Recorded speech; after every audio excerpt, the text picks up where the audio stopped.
राधे राधे दोस्तों, आप सभी का मेरे चैनल व्रत एंड पर में स्वागत करती हूँ। व्यास जी ने कहा, एक बार नैमिषारण्य तीर्थ में 80,000 मुनि एकत्र होकर पुराणों के ज्ञाता श्री सूत जी से पूछने लगे, हे महामुने, आपने हमें अनेक पुराणों की कथा सुनाई है।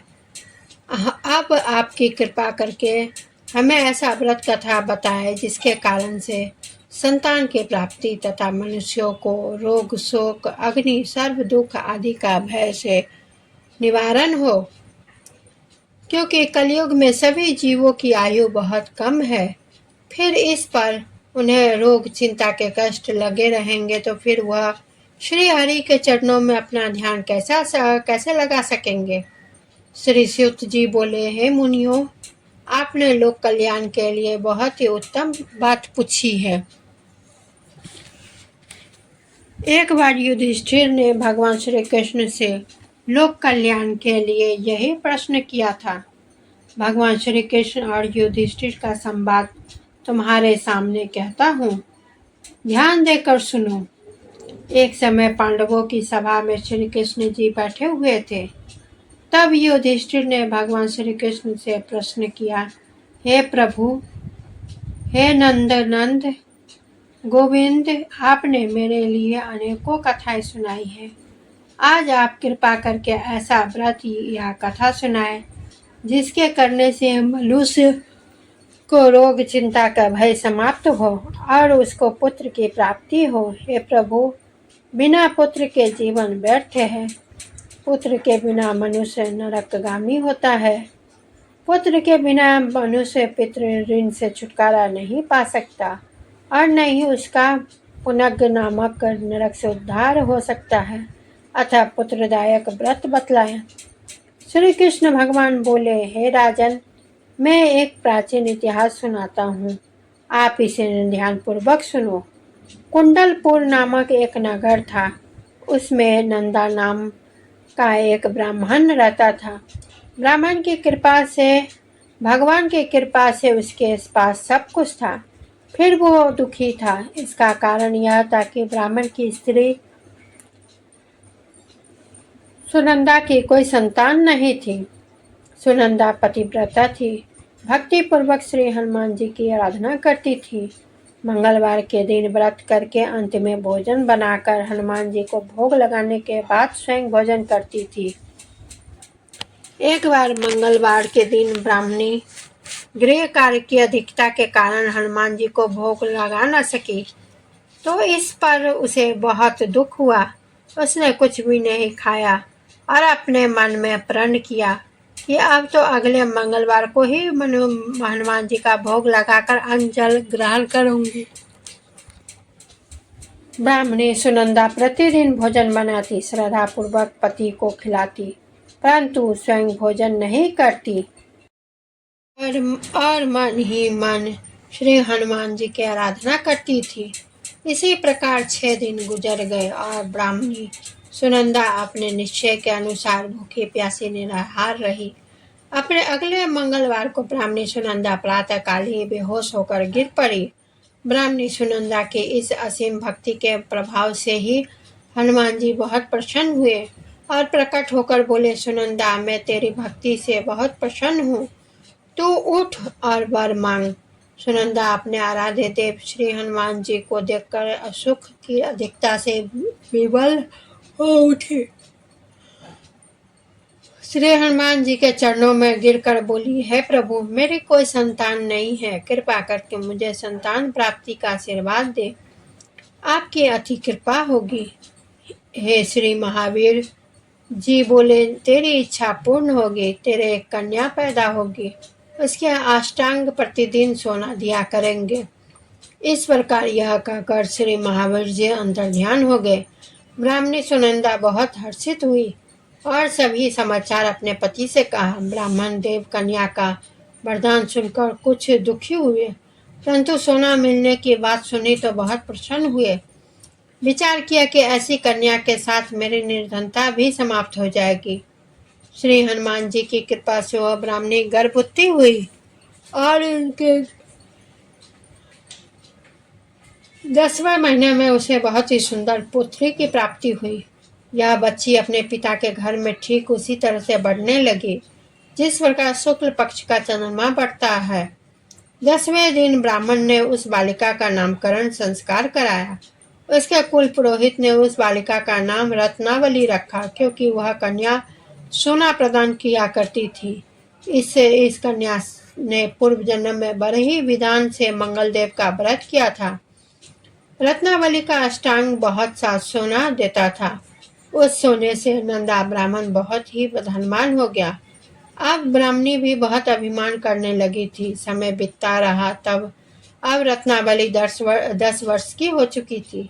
एक दिन जब नंदा ब्राह्मण प्रसन्नचित्त था तब सुनंदा ने अपने पति से कहा, मेरी पुत्री रत्नावली विवाह के योग्य हो गई है, अतः आप कोई सुंदर तथा योग्य वर देकर इसका विवाह कर दो।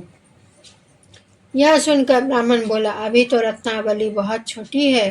तब ब्राह्मणी बोली, शास्त्रों की आज्ञा है कि कन्या 8वें वर्ष में गौरी, 9 वर्ष में रोहिणी, 10वें वर्ष में कन्या, इसके पश्चात रजस्वला हो जाती है तो गौरी के दान से पाताल लोक की प्राप्ति होती है, रोहिणी के दान से वैकुंठ लोक की प्राप्ति होती है, कन्या के दान से इंद्रलोक से में सुखों की प्राप्ति है। अगर वह पतिदेव रजस्वला का दान किया जाता है तो घोर नरक की प्राप्ति होती है। इस पर ब्राह्मण बोला, अभी तो रत्नावली मात्र 10 वर्ष की है और मैंने तो 16 साल तक की कन्याओं के विवाह कराए हैं, अभी जल्दी क्या है। तब ब्राह्मणी सुनंदा बोली, आपको तो लोभ अधिक हो गया है लगता है। शास्त्रों में कहा गया है कि माता पिता और बड़ा भाई रजस्वला का कन्या को देखते ही तो वह अवश्य ही नरकगामी होते हैं। तब ब्राह्मण बोले, अच्छी बात है, मैं कल अवश्य योग्य वर की तलाश में अपना दूत भेजूंगा। दूसरे दिन ब्राह्मण ने अपने दूत को बुलाया, आज्ञा दी कि जैसी सुंदर मेरी कन्या है वैसे ही सुंदर वर इसके लिए तलाश करो। दूत अपने स्वामी की आज्ञा पर कर निकल पड़ा। पंपई नगर में उसने एक सुंदर लड़के को देखा। यह बालक एक ब्राह्मण परिवार का बहुत गुणवान पुत्र था। उसका नाम सोमेश्वर था। दूत ने इस सुंदर व गुणवान ब्राह्मण पुत्र के बारे में अपने स्वामी को पूर्ण विवरण दिया। ब्राह्मण नंदा को भी सोमेश्वर अच्छा लगा और फिर शुभ मुहूर्त में विधि पूर्वक कन्यादान करके ब्राह्मण ब्राह्मणी संतुष्ट हुए। परंतु ब्राह्मण के मन में तो लोभ समाया हुआ था। उसने कन्यादान तो कर दिया था पर बहुत ही खिन्न भी था। उसने विचार किया कि रत्नावली तो अब चली गई और मुझे इससे सोना मिलता था, अब वह में नहीं है। मेरे पास तो धन था कुछ, तो इसके विवाह में खर्च हो गया और जो शेष बचा है वह भी कुछ दिनों के पश्चात समाप्त हो जाएगा। मैंने तो इसका विवाह करके बहुत बड़ी भूल कर दी। अब कोई ऐसा उपाय जो रत्नावली मेरे घर में ही बनी रहे, अपने ससुराल ना जावे।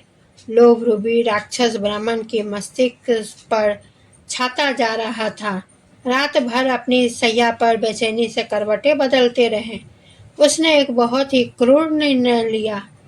उसने विचार किया कि जब रत्नावली को लेकर उसका पति सोमेश्वर अपने घर के लिए आया जाएगा तो वह मार्ग में ही छिपकर सोमेश्वर का वध कर देगा और अपनी लड़की को अपने घर ले आवेगा, जिससे नियमित रूप से उसे सोना भी मिलता रहेगा और समाज का कोई मनुष्य उसे दोष भी ना दे सकेगा।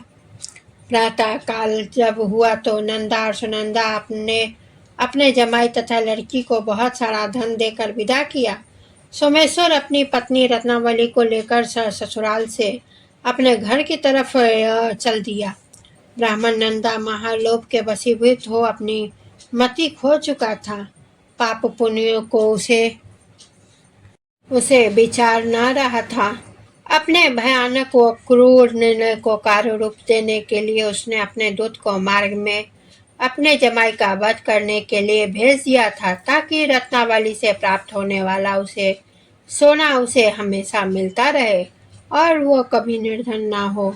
ब्राह्मण के दूत ने अपने स्वामी की आज्ञा का पालन करते हुए उसके जमाई सोमेश्वर का मार्ग में ही वध कर दिया।